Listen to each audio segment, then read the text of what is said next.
Halo, ketemu lagi di channel YouTube saya dan kali ini kita ada konten unboxing lagi guys. Jadi ini dia iPhone ya, ini produk Apple. Ini iPhone yang menurut saya paling worth it untuk dibeli dari segi harga pastinya di tahun 2023 ini. Nah, ini produknya adalah iPhone 11 teman-teman. Oke, sambil kita buka ya.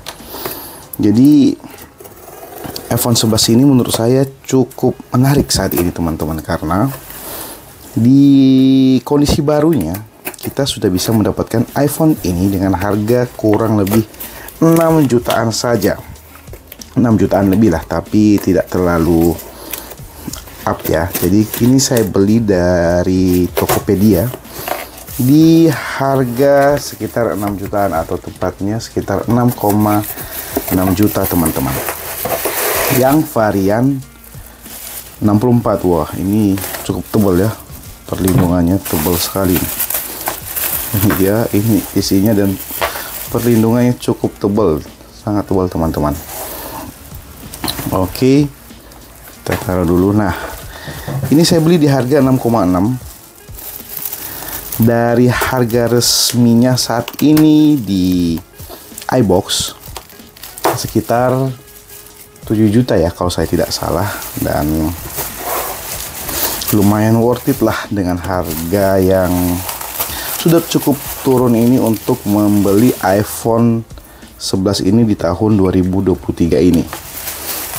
Ini kita buka dulu ya. Tebal banget.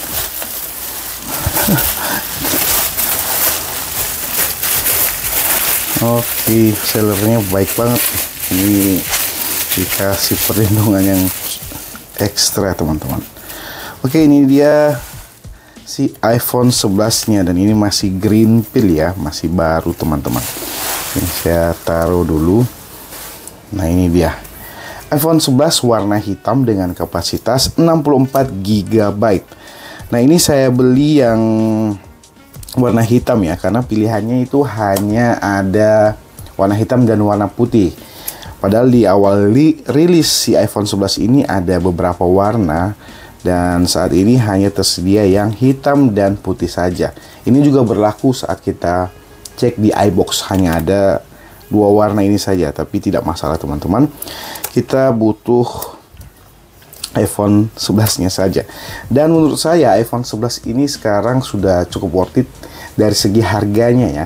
Selain dari harganya juga menurut saya performa iPhone 11 ini bisa dibilang masih cukup oke lah, karena menggunakan chipset Apple Bionic A13 ya, yang performanya tidak bisa dibilang jelek. Bahkan ini sudah, menurut saya iPhone 11 ini menjadi salah satu iPhone paling worth it untuk dibeli saat ini teman-teman. Karena selain dari segi harga yang sudah cukup turun jauh dari harga awal rilis iPhone ini pada tahun 2019 lalu, yaitu sekitar 12 atau 13 juta untuk yang 64 GB. Performa dari iPhone ini juga sudah cukup sudah cukup memadai untuk kebutuhan kita saat ini. Bahkan untuk chipset Bionic A13 nya ini menurut saya performanya bisa dibilang cukup powerful di kelas harga 6 jutaan saat ini teman-teman. Nah, oke. Ini dia kenampakan kotaknya, bisa teman-teman lihat. Untuk tampilan depannya seperti ini ya.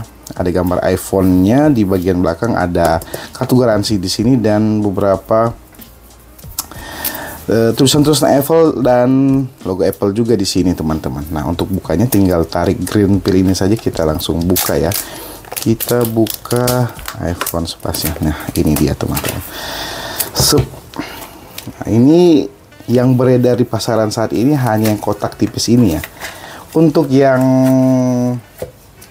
pertama rilis dulu itu sebenarnya masih disertai dengan adapter, namun saat ini sudah tidak ada lagi yang versi itu teman-teman. Nah, ini di isinya ada iPhone 11 nya, kemudian ini ada kabel USB nya yang masih Lightning, Type-C to Lightning, kemudian di sini ada stiker-stiker dan buku panduan teman-teman, serta SIM ejector. Oke, ini saja isinya teman-teman ya.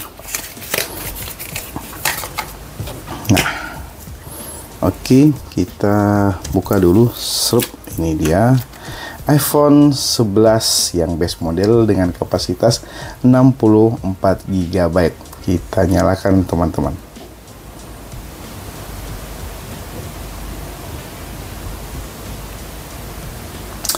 Oke, jadi menurut saya iPhone 11 ini masih cukup worth it tadi karena pertama harga ya yang sudah cukup turun sangat jauh, hampir 50% ya kalau saya tidak salah. Kemudian untuk powernya masih sangat ngangkat ya.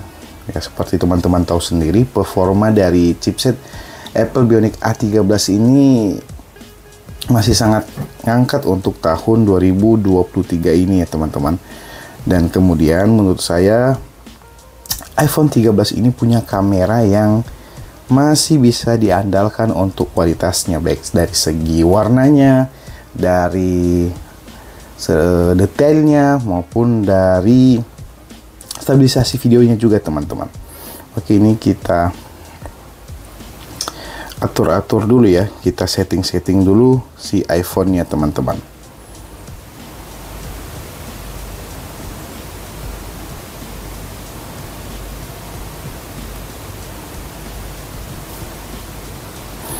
Oke, ini dia settingannya sudah selesai dan ini dia tampilan dari iPhone 11 saat pertama dinyalakan teman-teman. Nah, untuk sebagai sekilas informasi saja ya, kita akan coba bacakan sedikit speknya. Oh ya, namun sebelumnya saya mau perlihatkan untuk layout dari tombol-tombolnya dulu ya. Untuk iPhone 11 ini seperti ini. Di sini ada tombol volume dan tombol silentnya. Ya. Oke, kemudian ini ada tombol powernya teman-teman. Kemudian di bawah ada grill speaker dan port lightningnya.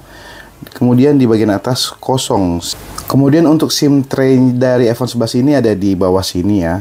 Untuk SIM tray-nya ini hanya satu SIM saja teman-teman. Oke, kemudian untuk bagian depannya ini ada speaker dan ada kamera juga, kamera selfie-nya.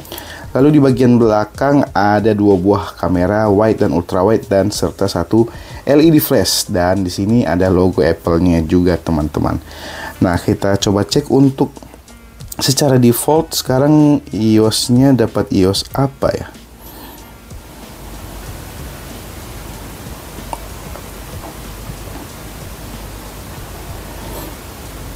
Nah, ini masih iOS 16 ya.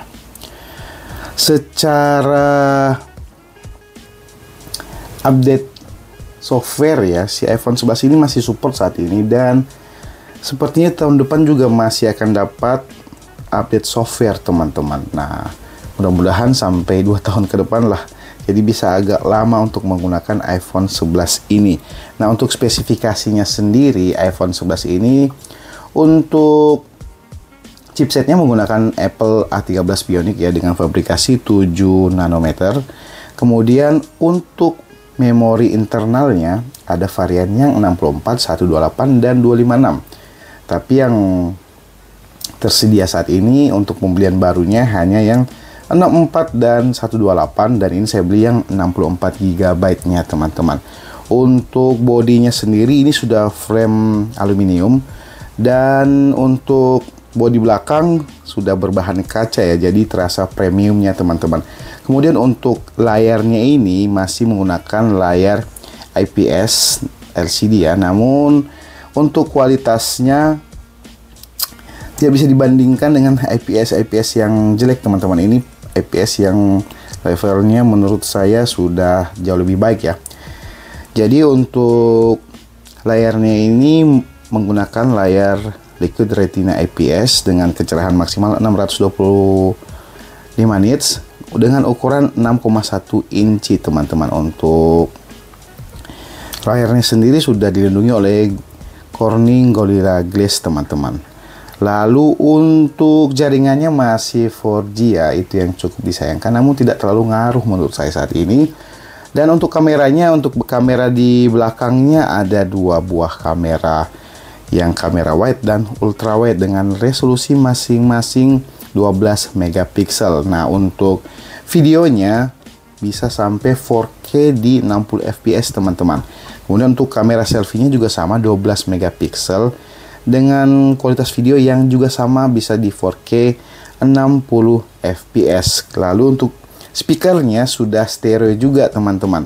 Lalu untuk baterainya walaupun agak sedikit kecil sekitar 3100 mAh, tapi untuk konsumsi dan daya tahan baterainya bisa dibilang cukup awet ya, cukup bertahan. Tapi ini kembali ke penggunaan teman-teman juga. Namun dari pengalaman penggunaan saya dari iPhone 11 ini, karena saya pernah coba sebelumnya, iPhone 11 ini punya daya tahan baterai yang cukup untuk digunakan selama kurang lebih seharian lah. Jadi itu tidak terlepas juga dari performa chipsetnya teman-teman. Oke, untuk spesifikasinya seperti itu. Ini kita coba lihat dulu untuk kameranya ya. Nah, ini videonya. Untuk video dari iPhone ini, walaupun ini iPhone sudah agak lama, videonya menurut saya punya kualitas yang masih bisa diandalkan ya teman-teman. Jadi mungkin teman-teman yang profesional tiktokers atau suka bikin-bikin reels Instagram atau feed Instagram menggunakan iPhone 11 ini, menurut saya masih cukup bagus teman-teman. Nah, ini baik foto maupun videonya ya. Nah, ini untuk resolusi dari kamera belakangnya bisa sampai 4K 60 fps. Nah, itu sama juga dengan kamera depannya teman-teman. Di sini ada beberapa menu untuk kameranya. Ada slow mo, video, foto, potret, dan panorama teman-teman. Oke. Jadi kesimpulan saya, ini hanya video unboxing saja ya, dan kesimpulan saya dari spesifikasi iPhone ini masih sangat worth it untuk digunakan dan dibeli di tahun 2023 ini. Tentu saja tidak untuk kaum mendang-mending yang bilang di 6 jutaan banyak iPhone Android yang punya spek lebih bagus. Nah, ini kita bicara dari sisi pengguna iPhone ya. Jika ada teman-teman yang mungkin ingin beli iPhone baru, namun di range harga 7 jutaan atau 7 juta ke bawah, nah bisa teman-teman mempertimbangkan untuk membeli iPhone 11 ini. Oke, teman-teman. Untuk video kali ini cukup sampai di sini saja.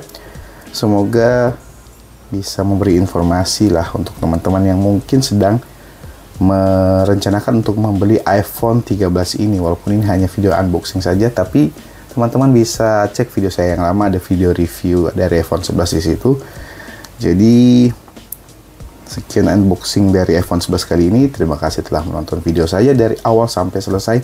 Dan jika teman-teman berkenan, silahkan klik tombol like dan subscribe juga ya, untuk mendukung channel saya semakin berkembang dan memberi informasi yang lebih bermanfaat lagi di hari-hari kedepannya. Oke, sampai jumpa di video saya selanjutnya.